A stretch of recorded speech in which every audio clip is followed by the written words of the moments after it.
I'm Nancy Showalter, and you're listening to Spirituality for the Politically Incorrect podcast.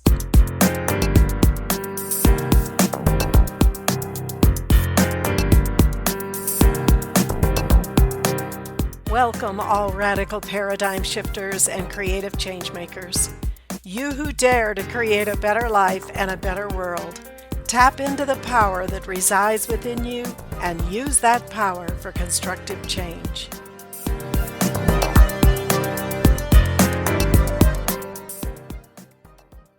Hello and welcome back to Spirituality for the Politically Incorrect, the podcast where we blend the raw realities of everyday life with the timeless wisdom of the soul.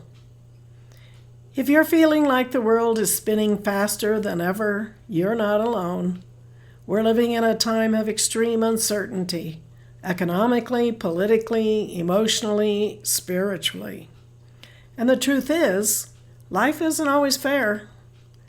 But what if I told you that you were never meant to face these challenges alone?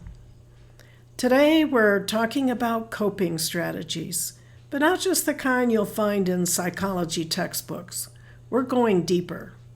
We're talking about spiritual coping strategies, tools that allow you to not only survive, but spiritually transcend the chaos around you. So let's get into it. First, the human experience with divine help. It's true, disappointment, fear, and confusion have always been part of the human experience. Whether it was ancient humans facing wild animals or modern folks dealing with inflation, divorce, or health issues, suffering isn't new. But neither is divine assistance. When life hits hard, you have the right to call to Archangel Michael, the defender of faith and protector of light. Simply saying, "Archangel Michael, help me now," is more powerful than you realize. His legions of blue flame angels are standing by, not to remove the test, but to empower you to meet it with strength and courage. You are not alone in your battles, and you never have been. Problem solving with the I Am presence. Psychologists say that there are two ways to cope, productively or dysfunctionally. You can face the issue or spiral into brooding, denial, or blame. Sound familiar? We see a lot of that these days. But here's the twist. When you remember who you are as a divine being, you can tap into the I Am presence within, that inner spark of God who knows the solution before the problem even arises. Instead of brooding, go within. Firmly tell yourself to stop, then quiet yourself, meditate, breathe deeply, and say, "Beloved I Am presence, show me the way." Suddenly you're not reacting from fear, you're responding from clarity. That's divine problem solving. Balance and the power of gratitude. Loss and grief are part of life. Relationships end, careers shift, loved ones pass. The emotional stages are real. Denial, anger, bargaining, depression, and finally acceptance. But here's the spiritual secret. Gratitude shifts grief. Even in sorrow, you can say, "Thank you for the time I had. Thank you for the love I experienced. Thank you for the growth this pain is teaching me. Thank you for life." Gratitude is not denial. It's divine reframing. It raises your vibration so you're able to handle the situation in a higher state of mind. And it creates balance, giving you permission to both feel and heal. Moving forward by transcending victim consciousness. Without coping strategies, we stay stuck, replaying the same problems, blaming the world, waiting for someone else to rescue us. But victimhood is a trap, and it's one you don't have to stay in.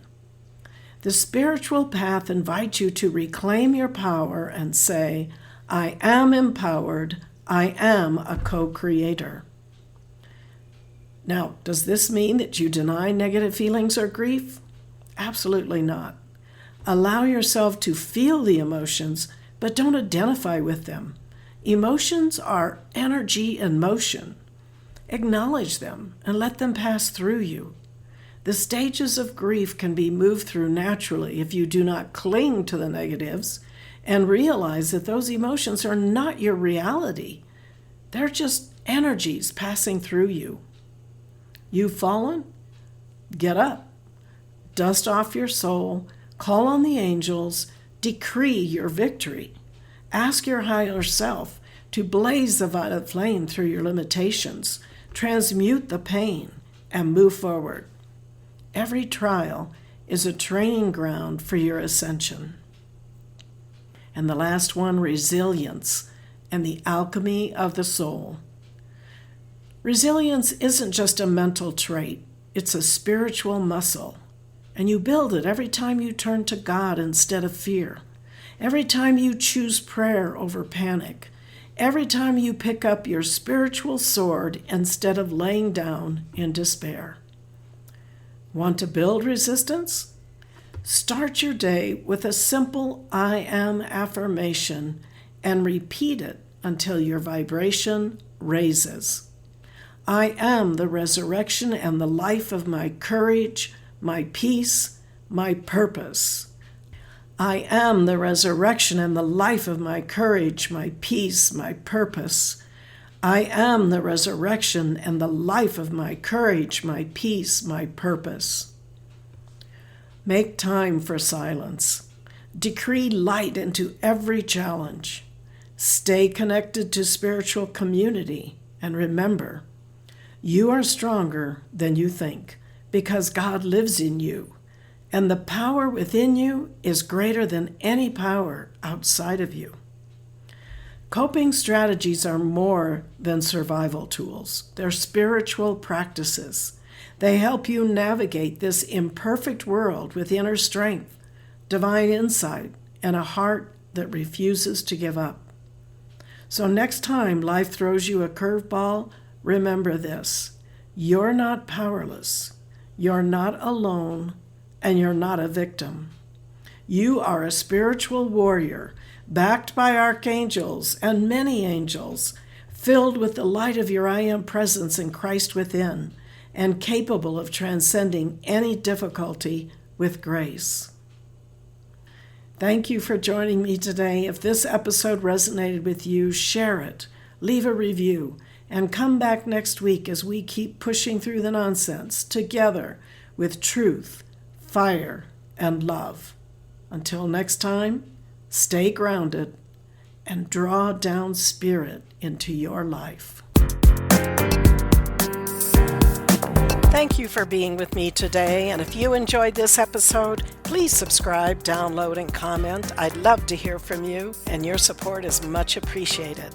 And don't forget to go to theawakeningnow.com for free bonuses and information on my new book, You Were Born to Be a Christ, but You Were Taught You Are a Sinner. Awaken to who you really are. See you next week.